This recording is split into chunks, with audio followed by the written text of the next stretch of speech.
Yo, this is Milk Dee from the legendary Audio 2, and Kodi Me'chele is funny as hell. Y'all know that motherfucker. What more can I say? That's right. Don't you, baby, don't you, don't you, baby, don't you, don't you, don't you, don't you, don't you, don't you, baby, don't you, baby, don't you, baby, don't you, come on, baby, come on, baby, come on, baby, don't you, come on, baby, come on, baby, come on, baby. Top Billin.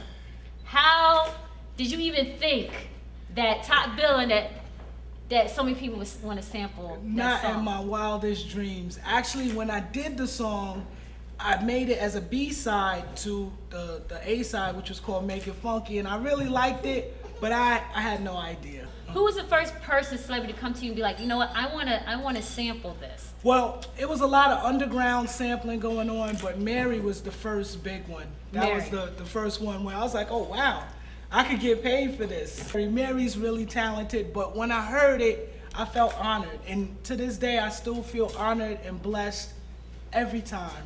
I know you do, because you probably go to that mailbox and just be cheesing. I got that check. What's going on? So a lot of people want to know all the old school hip hop artists, when they disappear. Exactly, what were you doing, like, you know, once you were, you know, like, you kind of went low on the stage? I mean, a lot of people think, oh, they're just bums now or whatever. But we're just bums. You know, but that's not even true, because you do a lot of producing and so Yes. forth. So exactly what were you doing between Top Billin and now? Between Top Billin and now is so much stuff, but I had an album out in '95, an EP called Never Dated. I had a song with Ad Rock from the Beastie Boys on there. Oh, okay, wow. I had an artist, an international artist, Jason Downs, that I produced. We had a top 10 single over there. I've done some movie scoring. I did Civil Brand, the scoring for that, and I did scoring for a movie called Hell's Kitchen with Mekhi Phifer, Angelina Jolie, Wow. William Forsythe, Rosanna Arquette, and my most recent mega success was an artist that I produced called Eamon. We did a song called I Don't Want You Back. #1 song in the world. Number one. 2004. Number one. And we sold 6 million on that. So. Wow. How do you feel about hip hop then and hip hop now? This is a tough question, and I get asked all the time. And depending on my mood, I go in more or less. What I usually say is, throughout the history of music, it's always been 3 types of music: great music, good music, and whack music, and it's still the same now. So there's great stuff, there's good stuff, and there's whack stuff.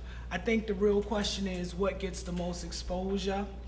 Now, a question that I ask myself all the time is, when the youth hear the hip hop now, do they get the same feeling that we used to get when we heard it then? And I'm not sure if they do. I know when I hear songs now, I don't get that feeling. Like, I remember. What was the feeling you used to get, Milk? Because I want to know if it's the same feeling I used to It's get like when I heard it. What was it, Milk? Go ahead. It's Go like, ahead, tell me. oh, ooh, Oh, right, let's say it again. We're going to do it again. Ready? Oh, ooh, Did you hear that new KRS-One joint? Oh, That new like you Rakim joint? Like you, right?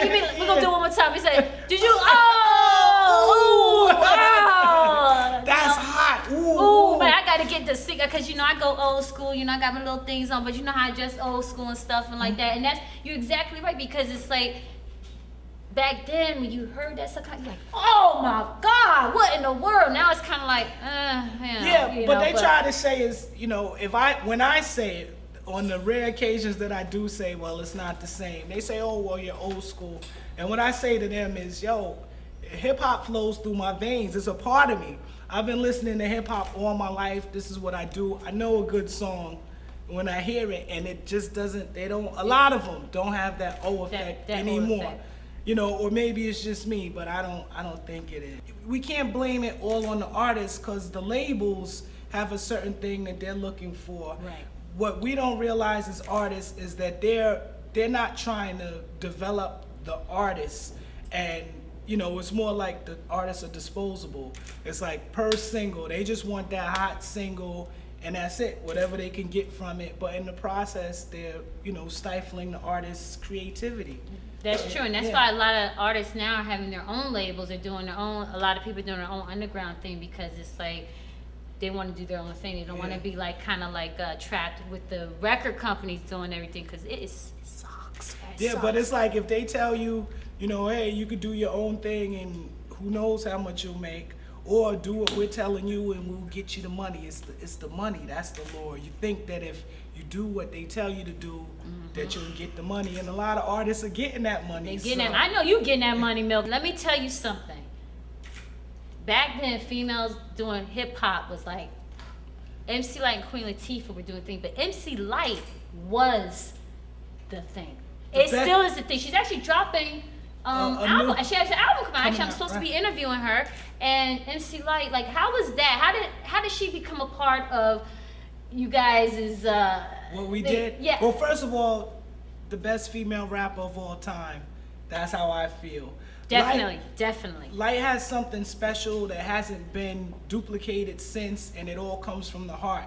It's like she has a lot of spunk, and that's, hey, there are no female rappers as far as I'm concerned these days. She has spunk. Yeah. Definitely. And it was like when she was there rhyming, it's like you had to recognize what it was.